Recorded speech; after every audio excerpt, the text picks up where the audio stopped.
نبی اکرم صلی اللہ تعالی علیہ وآلہ وسلم نے ایک جماعت سے پوچھا، فرمایا کون ہو بھائی تم لوگ؟ عرض کی یا رسول اللہ مومن ہے۔ حضور علیہ الصلوۃ والسلام نے فرمایا تمہارے ایمان کی علامت کیا ہے؟ پھر غور کریں، حضور علیہ الصلوۃ والسلام نے فرمایا تم کون ہو، تم لوگ کیا ہو، اپنا عقیدہ واضح کرو۔ عرض کی یا رسول اللہ صلی اللہ تعالی علیہ وسلم ہم مومن ہیں۔ فرمایا تمہارے ایمان کی علامت کیا ہے؟ انہوں نے عرض کی یا رسول اللہ رب نعمت دے تو شکر کرتے ہیں، آزمائش ڈالے تو صبر کرتے ہیں، اللہ کے فیصلوں پہ راضی رہتے ہیں۔ اب رسول پاک صلی اللہ تعالی علیہ وسلم نے جو بات کی ہو قلم ٹوٹ گئے، قربان ہونے کو جی چاہا۔ محبوب فرمانے لگے تم لوگ کیا ہو؟ یا رسول اللہ مومن ہے۔ تمہارے ایمان کی علامت کیا ہے؟ حضور علامت یہ ہے کہ رب کی رضا پر راضی رہتے ہیں، مصیبت ڈالے تو صبر کرتے ہیں، اگر کبھی مشقت آ جائے تو صبر کرتے ہیں، اگر وہ نعمت دے تو شکر کرتے ہیں، گویا ہر حال میں رب کی رضا پہ راضی ہیں۔ اب محبوب کریم نے کیا فرمایا؟ حضور فرمانے لگے اللہ کی قسم تم مومن ہو۔ حضرت علی شیر خدا، فجر کا وقت تھا، ہاتھ میں چھڑی پکڑی تھی، 63 سال عمر مبارک تھی، کوفے کی جامع مسجد میں نماز پڑھانے آ رہے، ہر دروازے پہ دستک دیتے اٹھو الصلاۃ خیر من النوم۔ رستے میں حضرت علی لوگوں کو جگاتے جگاتے آئے۔ جب مسجد کوفہ میں پہنچے تو ایک بدبخت خنجر چھپائے کھڑا تھا، اس نے حضرت علی رضی اللہ تعالیٰ عنہ کو خنجر مارا۔ وہ دوستانہ جو 10 سال کی عمر میں شروع ہوا تھا، جب شیر خدا کو خنجر لگا تو پتہ لفظ کیا تھے؟ فزت برب الکعبہ، لوگوں رب کعبہ کی قسم میں کامیاب ہو گیا، میری زندگی دین کے کام آ، میں کامیاب ہو۔ حضرت علی کی داڑھی ساری لہو سے بھر گئی۔ حضرت شیر خدا فرمایا کرتے تھے ایک دفعہ میں بڑا بیمار ہوا، میرے سے اٹھ کے کھڑا نہیں ہوا جاتا تھا، حضور تیمارداری کرنے آئے تو میں نے کہا یا رسول اللہ پتہ نہیں بچوں گا کہ نہیں۔ حضور نے فرمایا علی نہیں، تو اس وقت دنیا سے جائے گا جب تیری داڑھی لہو سے رنگین ہو جائے گی۔ شیر خدا کہتے ہیں جب زخم لگا تو میں نے نیچے جھکا کے دیکھا تو داڑھی لہو سے بھری ہوئی ہے، میں نے کہا بس وہی کامیاب ہو گیا۔ جامع مسجد کوفہ میں مولا علی نے سر سجدے میں رکھا، اور اسلام کی تاریخ کا وہ شخص جس شخص نے اپنی بچپن سے لے کر جوانی، جوانی سے لے کر بڑھاپا، اور جاتے جاتے امام حسن اور حسین کو قریب بلایا اور وصیت کر گئے بیٹا جینا اسی کا ہے جو دین کے لیے جیے، بیٹا مرنا اسی کا ہے جو دین کے لیے مرے، جس دھج سے کوئی مقتل میں گیا وہ شان سلامت رہتی ہے، یہ جان تو آنی جانی ہے، اس جان کی کوئی بات نہیں۔ حضرت شیر خدا کرم اللہ تعالی وجہ الکریم خاتم الخلفاء تھے، ان پر خلافت اسلامیہ ختم ہوئی۔ حضرت علی رضی اللہ تعالیٰ عنہ جس دن وصال ہوا، آپ کے بیٹے کہتے ہیں اس رات مولا علی نے خزانے کا مال سارا ایک رات پہلے تقسیم کیا، اور پھر جس جگہ مال خزانہ ہوتا تھا وہاں 2 نفل پڑھ کے کہا اے اللہ میں نے تیرے بندوں کی امانت تیرے بندوں تک پہنچا دی ہے۔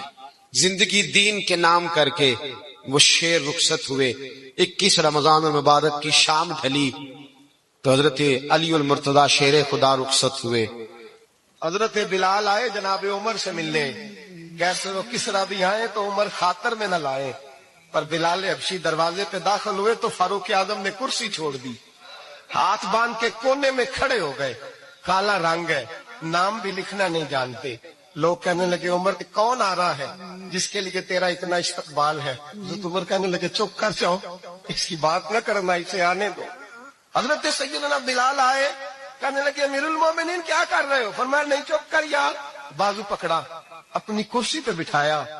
حضرت بلال کہنے لگے حضور میں غلام ہوں، مجھے تو طریقے بھی نہیں آتے ان کرسیوں پہ بیٹھنے کے، میں تو غریب ماں کا بیٹا، غلام باپ کی اولاد، یہ آپ کیا کر رہے ہیں؟ حضرت عمر کہنے لگے بلال تھا تو غلام ہی، پر جب سے مصطفیٰ کا غلام بنا ہے تو ہمارا امام بن گیا ہے، اب تو امام ہے رسول اللہ کی امت کا۔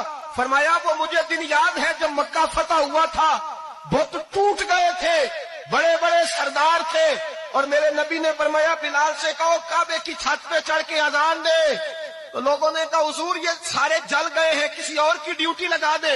حضور نے فرمایا چپ کرو، بدر میں مار کھا کے اذان پڑے تو بلال، احد میں پتھر برسے اذان پڑے تو بلال، تپتے صحراؤں میں پڑے تو بلال، ہر جگہ مار کھائے تو بلال، اور آج اگر اللہ نے عزت دی ہے تو میں لوگوں کو دیکھ کے بلال کو عزت نہ دوں؟ فرمایا کوئی اوپر نہیں چڑھے گا، ابو بکر بھی نیچے، عمر بھی نیچے، عثمان و علی، طلحہ اور زبیر بھی نیچے۔ آج یہ حبشی غلام کعبے کی چھت پہ چڑھے گا اور میں دنیا کو بتاؤں گا کہ اصل عزت اسی کے پاس ہوتی ہے جو رسول اللہ۔ رب کریم نے فرشتوں سے فرمایا کہ واتخذ اللہ ابراہیم خلیلا، ابراہیم میرا دوست ہے۔ تو فرشتے کہنے لگے یا اللہ جسے اتنا کچھ دیا جائے اس نے دوست تو بننا ہی ہوتا ہے، تو نوازا ہی بڑا ہے، اتنا مال، اتنے کھیت کھلیان، اتنا کچھ۔ اللہ کریم نے فرمایا جاؤ آزمائش کر لو، امتحان لے لو۔ فرشتہ امتحان لینے پہنچ گیا۔ حضرت ابراہیم کے جانور چر رہے ہیں چراگاہ میں، حضرت ابراہیم بھی ہیں، غلام بھی ہیں، بہت بڑا ریوڑ ہے۔ آپ تشریف فرمائیں۔ ایک فرشتہ آیا تو کھیت میں چھپ کے بیٹھ گیا اور بلند آواز سے کہنے لگا سبحان اللہ والحمد للہ ولا الہ الا اللہ واللہ۔ یہ تسبیح بڑی پسند ہے، محبوب نے ان کی فضیلت بیان کی۔ اب وہ حضرت سیدنا ابراہیم علیہ السلام کھڑے تھے تو وہ کھیت میں بیٹھ کے تسبیح پڑھنے لگا سبحان اللہ والحمد للہ ولا الہ الا اللہ۔ حضرت ابراہیم کہنے لگے یہ میرے رب کا نام کون لے رہا ہے؟ بڑی اس کی میٹھی آواز ہے، بڑی، کون ہے؟ ڈھونڈنے لگے، گھومتے گھومتے اس کے پاس چلے گئے، فرشتہ انسانی شکل میں۔ تو میرے رب کا ذکر کر رہا تھا؟ اس نے کہا میں ہی کر رہا تھا۔ فرمانے لگے یار ایک دفعہ پھر نہیں کرتا؟ تو کہنے لگا ابراہیم پہلے تو میں اپنی مرضی سے کر رہا تھا، تو کہتا ہے تو پیسے لگیں گے، پیسے ہیں تو کر دیتا ہوں۔ حضرت ابراہیم کہنے لگے بول تو کیا لے گا؟ میرے اللہ کا ذکر سنانے کا کیا لے گا؟ کہنے لگا جتنی بکریاں آپ چرا رہے ہیں ساری دے دے تو میں اللہ کا ذکر سنا دیتا ہوں۔ اور آپ نے فرمایا بس جا تیری ساری ہوئی، میرے رب کا ذکر سنا۔ اور پھر شروع ہو گیا سبحان اللہ الحمد للہ ولا الہ الا اللہ واللہ اکبر۔ حضرت ابراہیم علیہ السلام کیف میں، یار پھر ذرا سنا، نا علما وچ پسا سانو، تو یار دی گل سنا سا، ذرا دوبارہ سنا۔ میں پھر سنایا، ایک دفعہ پھر کہا، فرشتہ کہنے لگا بس جی آپ کے پیسے پورے ہو گئے۔ حضرت ابراہیم کہنے لگے چل ایک دفعہ اور سنا۔ کہنے لگا پیسے لگیں گے، تو کیا لے گا؟ کہنے لگا گائیں بھینسیں ساری میری۔ فرمایا بس یار اتنی قیمت، تو سنا صحیح، سارا کچھ ہی تیرا۔ پھر شروع ہو گیا سبحان اللہ والحمد للہ ولا الہ الا اللہ واللہ اکبر۔ گائیں دے دیں، بھینسیں دے دیں، وہ ذکر سناتا ہے۔ حضرت ابراہیم کبھی مچلتے ہیں، کبھی روتے ہیں، کبھی آہیں پڑھتے ہیں، تو میرے رب کا نام لے رہا ہے، ذرا پھر سے لے۔ کیف جاری ہے۔ کہنے لگا بس بھائی۔ حضرت ابراہیم فرمانے لگے تو اور لے لے جو لینا ہے، مجھے ذکر سنا۔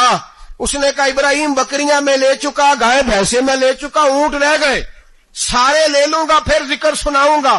فرمایا جا تیرا ہوا تو ذکر سناتا رہ، میں دیتا ہوں۔ دے دیا، کچھ دیر ذکر کیا تو اب خاموش ہو گیا۔ حضرت ابراہیم خلیل اللہ علیہ السلام فرمانے لگے ذکر سنا۔ کلمہ پڑھتے ہی حضرت عمر نے فرمایا یا رسول اللہ جب آپ سچے، قرآن سچا، اسلام سچا، تو چھپ کے نماز پڑھنے کا کیا مطلب ہے؟ فرمایا ابھی تعداد ہی کوئی نہیں، 40 تو مسلمان ہیں۔ عرض کی حضور مہربانی کریں نا، آپ صرف اجازت دیں۔ 20 لوگوں کی صفیں بنا دی گئیں، ایک صف کے آگے حضرت عمر ہیں، ایک صف کے آگے حضرت امیر حمزہ ہیں۔ جناب عمر کہنے لگے چونکہ آپ اللہ کے رسول ہیں تو لہذا نماز بھی آج اللہ کے گھر میں پڑھی جائے گی۔ تو حضرت عمر بیت اللہ شریف کے بیچ کھڑے ہو کے نعرہ لگاتے ہیں، فرماتے ہیں میں عمر ہوں، تم مجھے بھی جانتے ہو، میرے باپ کو بھی جانتے ہو، تم میرا قبیلہ بھی جانتے ہو، میں نے پڑھ لیا ہے محبوب کا کلمہ۔ اب جس نے بچے یتیم کرانے ہو اور اپنی بیوی بیوہ کرانی ہو وہ آئے اور مجھے روکے۔ یہ محبوب اللہ کے ہیں اور گھر بھی اللہ کا ہے تو نماز بھی آج اللہ کے گھر میں پڑھی جائے گی۔